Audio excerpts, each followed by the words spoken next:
नमस्कार, the deep dive में आपका स्वागत है। आज हम सीधा गोता लगा रहे हैं हिंदी धारावाहिक पति ब्रह्मचारी के एपिसोड 55 में। जी, एपिसोड का टाइटल है टूटी चूड़ियों में छुपा सच। हाँ, और हमारे पास जो विश्लेषण है वो इस एपिसोड के प्रतीकवाद, किरदारों के इरादों और कहानी में जो मोड़ आता है उस पर काफी रोशनी डालता है। बिल्कुल। हमारा मिशन है इस एपिसोड की गहराई में उतरना और खास तौर पे ईशा की टूटी चूड़ियों के पीछे का राज समझना। हाँ, और देखिए कहानी के बिल्कुल केंद्र में है ईशा और सूरज। जी, दोनों आईएएस अधिकारी हैं। जी। उनके रिश्ते की शुरुआत थोड़ी कह सकते हैं मुश्किल रही थी।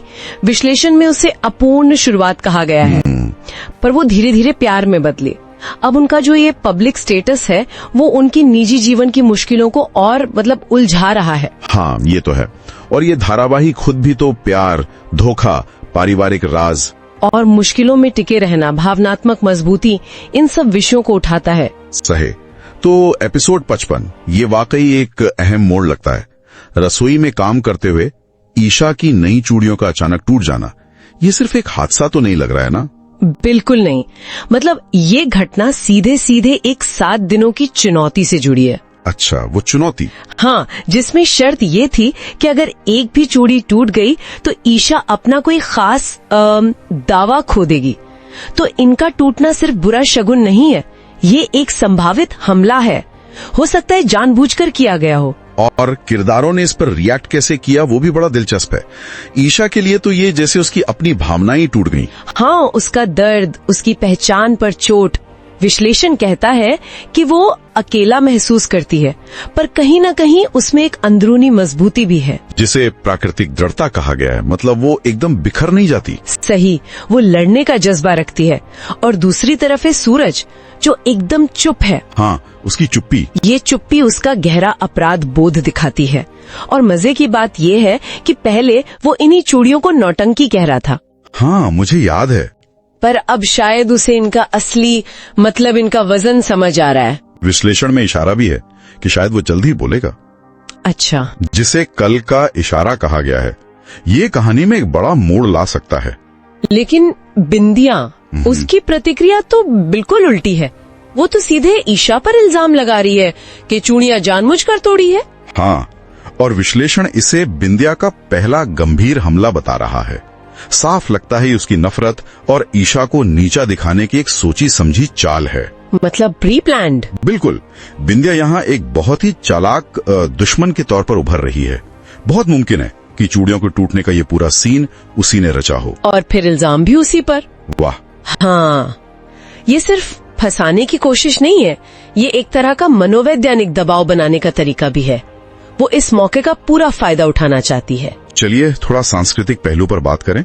भारतीय समाज में चूड़ियों का क्या महत्व है? ये सिर्फ गहना तो नहीं है। बिल्कुल नहीं। हमारी संस्कृति में चूड़ियां सुहाग की निशानी है, एक औरत की पहचान का हिस्सा है, शुभ मानी जाती हैं और भावनाओं से बहुत गहराई से जुड़ी होती हैं। हाँ। एक शादीशुदा औरत के लिए ये अक्सर उसके पति की सलामती और एक खुशहाल शादीशुदा जिंदगी से जुड़ी होती हैं। तो फिर इनका टूटना इतना बड़ा मुद्दा क्यों बन जाता है, खासकर कहानी में? देखिए, आमतौर पर भी चूड़ियों का टूटना अशुभ माना जाता है। किसी अनहोनी का संकेत या रिश्ते में आई दरार या एक असुरक्षा की भावना। ईशा के मामले में ये और भी ज्यादा गंभीर है क्योंकि ये सीधे उस 7 दिन के चुनौती से जुड़ा है। तो ये सिर्फ कोई बुरा शगुन नहीं है, ये उसकी शादीशुदा पहचान, उसकी स्थिति पर सीधा हमला है। तो कई परतें हैं इसमें, रिश्ते की नाजुकता, पहचान का संकट और बाहरी खतरा भी। बिल्कुल। और ये भी देखिए कि कैसे किरदारों के लिए इन चूड़ियों के मायने कितने अलग अलग हैं। हाँ, ये बात भी है। ईशा इन्हें इतना महत्व दे रही है। सूरज पहले इन्हें नजरअंदाज कर रहा था। कहा, ये विरोधाभास दिखाता है कि कैसे आधुनिक रिश्तों में परंपराओं के मायने बदल रहे हैं या उन पर कह सकते हैं सवाल उठ रहे हैं। तो इस पूरी बातचीत से अगर हम मुख्य बातें निकालें तो क्या होंगी? देखिए, पहली बात तो ये कि ये टूटी चूड़ियां सिर्फ इमोशनल ड्रामा का हिस्सा नहीं है, ये कहानी का एक अहम मोड़ है, एक हाई स्टेक चुनौती का केंद्र है और बिंदिया के हमले का जरिया भी। ठीक है। दूसरी बात, सूरज का अंदरूनी संघर्ष, उसका अपराध बोध और शायद सच बोलने की हिम्मत जुटाना, ये कहानी को एक बिल्कुल नई दिशा दे सकता है। तीसरी, बिंदिया, वो एक खतरनाक, सोची समझी चाल चलने वाली विरोधी है। उसकी ये चाल शायद ईशा और सूरज को फंसाने की किसी बड़ी साजिश का हिस्सा है, और उसकी अगली चाल और भी खतरनाक हो सकती है। और ईशा का क्या? उसे झटका तो लगा है, जाहिर है, लेकिन वो हार मानने वाली नहीं लगती। नहीं, बिल्कुल नहीं। उसकी वो अंदरूनी ताकत दिख रही है, और हो सकता है, जैसे विश्लेषण में इशारा है, कि ताइमा जैसी कोई अप्रत्याशित किरदार उसकी मदद करे। अच्छा, ये भी हो सकता है। हाँ, और इसके नतीजे बड़े हो सकते हैं। ये घटना ईशा सूरज के रिश्ते को या तो और मजबूत करेगी या शायद तोड़ देगी।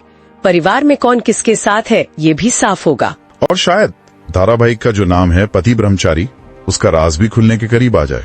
हाँ, ये भी मुमकिन है, बिल्कुल। और श्रोताओं के लिए सोचने के लिए एक आखिरी बात छोड़ जाते हैं। ईशा और सूरज दोनों IAS अधिकारी हैं। उनकी एक पब्लिक इमेज है। जी। बिंदिया उनकी छवि खराब करने पर तुली है, तो ये सोचना दिलचस्प है कि उनकी ये पब्लिक प्रोफाइल इस पूरी लड़ाई को कैसे प्रभावित करेगी। क्या बिंदिया उनके निजी झगड़े को एक पब्लिक स्कैंडल बनाकर उनके करियर को भी दांव पर लगा देगी? ये सवाल यकीनन आगे की कहानी को और भी पेचीदा और दिलचस्प बनाएगा, इसमें कोई शक नहीं। बिल्कुल। इसी सवाल के साथ आज का डीप डाइव यहीं खत्म करते हैं। जुड़ने के लिए बहुत बहुत शुक्रिया।